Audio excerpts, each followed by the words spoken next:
మార్చి 8 దేవుని పునీత యోహాను గారి పండుగ. పోర్చుగల్లో పుట్టిన యోహాను 13 ఏళ్ల సైనికుడిగా యుద్ధాల్లో పాల్గొని 40 ఏళ్లకే సైన్యాన్ని విడిచి సాధారణ జీవితం గడుపుతూ బాలయేసు దర్శనం తరువాత గ్రెనడాకు చేరి ఆస్తులను పేదలకు విరమించి రిక్తహస్తుడై నిరుపేద రోగులకు సేవ చేయాలని దీక్షబూనారు.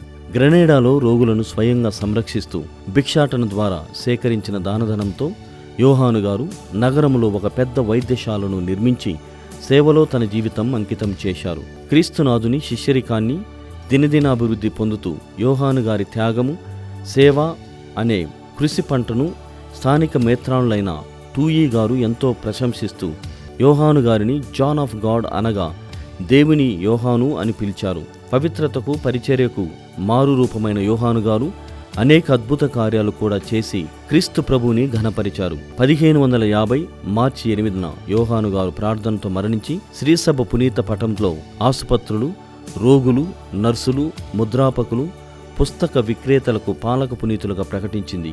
యోహాను గారు త్యాగం, సేవ, పవిత్రతలో విశిష్టంగా నిలిచిన సాక్ష్యమూర్తి.